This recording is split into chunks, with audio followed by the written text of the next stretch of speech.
नेपाल में हाहाकार मचा है, संसद जल रही है, राष्ट्रपति भवन राख में बदल चुका है और सबसे हैरान कर देने वाली बात, सुप्रीम कोर्ट और चुनाव आयोग की इमारत तक को आग के हवाले कर दिया गया। क्या नेपाल में लोकतंत्र खतरे में है? क्या भ्रष्टाचार और सत्ता के खेल ने जनता का भरोसा खत्म कर दिया है? सोशल मीडिया पर बैन से शुरू हुआ विरोध प्रदर्शन अब पूरे देश में फैल चुका है। जनता सिर्फ सरकार से नहीं, न्यायपालिका और चुनाव आयोग से भी सवाल कर रही है। आइए जानते हैं विस्तार से क्यों नेपाल की जनता अब लोकतंत्र से भरोसा खो बैठी है और सुप्रीम कोर्ट तक पर गुस्सा उतार रही है।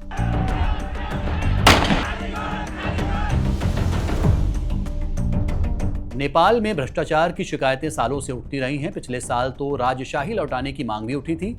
ओली सरकार पर लगातार आरोप लगे। घोटाले, भाई भतीजावाद, परिवार की आलीशान जिंदगी और सोशल मीडिया पर दिखती शानो शौकत ने युवाओं को उग्र कर दिया। नेपो बेबी जैसे ट्रेंड्स ने इस असंतोष को और हवा दी, लेकिन ओली सरकार का एक फैसला उनको सत्ता से उखाड़ फेंकने का सबब बन गया। फेसबुक, व्हाट्सएप, इंस्टाग्राम जैसे सोशल मीडिया प्लेटफॉर्म को पंजीकरण कराने के आदेश के एक हफ्ते में ही उन पर पूरी तरह से प्रतिबंध लगा दिया गया। इसका असर चौंकाने वाला रहा। हजारों युवा सड़कों पर उतर आए। काठमांडू समेत कई शहरों में प्रदर्शन उग्र हो गए। संसद भवन, राष्ट्रपति भवन, मंत्रियों के घरों को आग लगा दी गई। पुलिस की कार्रवाई में 19 लोगों की मौत हुई और दर्जनों घायल हुए। सबसे चौंकाने वाली बात यह रही कि प्रदर्शनकारियों ने सिर्फ सरकार पर हमला नहीं किया, उन्होंने चुनाव आयोग और सुप्रीम कोर्ट की इमारतों को भी आग के हवाले कर दिया। लोकतंत्र की नींव हिल चुकी है और जनता का गुस्सा पूरी व्यवस्था पर है। पिछले 4 वर्षों में कई बड़े घोटाले उजागर हुए। 3 प्रमुख घोटालों ने युवाओं का गुस्सा 7वें आसमान पर पहुंचा दिया। वर्तमान बेरोजगारी दर 10.71% है। महंगाई दर 5.2% तक पहुंच गई है। देश की कुल संपत्ति का 56% केवल 20% लोगों के पास है, जिसमें शीर्ष नेता भी शामिल हैं। पिछले 5 सालों में नेपाल में 3 बार सरकारें बदली गईं। कई जगहों पर लोकतंत्र को कमजोर बताते हुए दोबारा राजशाही स्थापित करने की मांग उठी। जनता का कहना है नेता सिर्फ अपने परिवार के लिए काम कर रहे हैं। नेपाल में 2017 के आम चुनावों के बाद केपी शर्मा ओली की CPN-UML पार्टी ने बहुमत हासिल किया और ओली प्रधानमंत्री बने। बाद में ओली ने CPN माओइस्ट सेंटर के साथ मिलकर नेपाल कम्युनिस्ट पार्टी बनाई। 2020 तक ये गठबंधन कई आंतरिक झगड़ों और विवादों का सामना कर रहा था। CPN-UML और नेकपा माओवादियों के बीच सत्ता और नीतियों पर टकराव बढ़ गया। दिसंबर 2020 में PM ओली ने नेपाल की प्रतिनिधि सभा को अचानक विघटित कर दिया। विपक्ष ने इसे अवैध और अलोकतांत्रिक कदम बताया। नागरिक संगठन और आम जनता ने इसे लोकतंत्र पर हमला कहा। सड़कों पर विरोध प्रदर्शन और हड़तालें शुरू हो गईं। इसके बाद नेपाल की सुप्रीम कोर्ट ने संसद विघटन को अवैध और असंवैधानिक करार दिया। कोर्ट के फैसले के बाद संसद को बहाल किया गया और चुनाव आयोग को स्वतंत्र निर्णय लेने की मंजूरी मिली।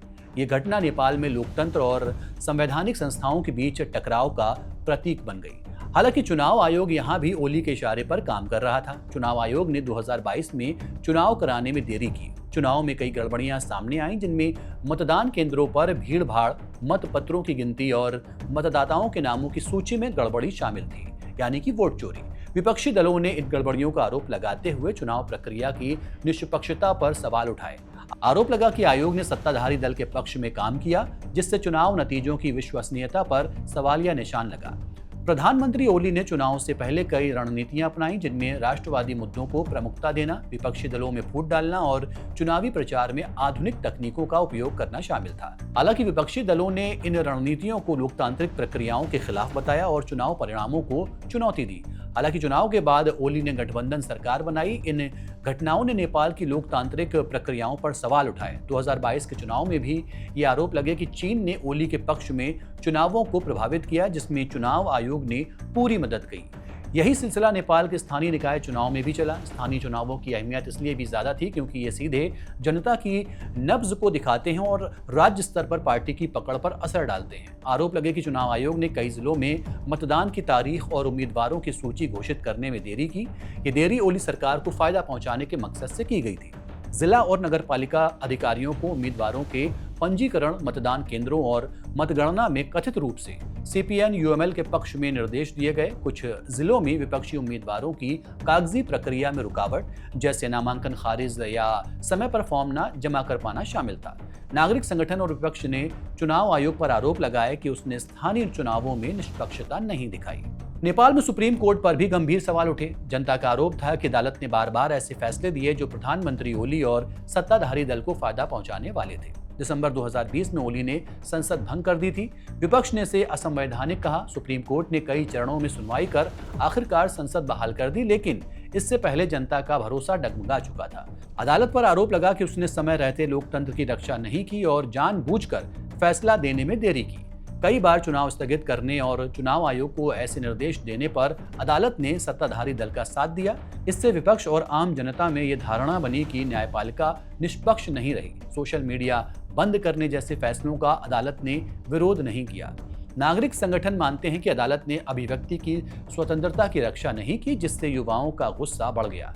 इसका नतीजा ये हुआ कि विरोध प्रदर्शनों में सुप्रीम कोर्ट को भी सत्ता का साथी करार देते हुए आग के हवाले कर दिया गया। ये लोकतंत्र की संस्थाओं पर जनता की नाराजगी का प्रतीक बन गया है।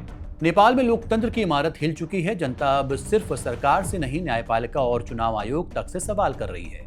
क्या लोकतंत्र का असली चेहरा यही है, जहां अदालतें भी सत्ता के दबाव में आ जाएं? क्या चुनाव प्रक्रिया सिर्फ ताकतवर नेताओं के लिए खेल बनकर रह गई है? फिलहाल के लिए इतना ही। देखते रहिए one India. Subscribe to One India and never miss an update. Download the One India app now.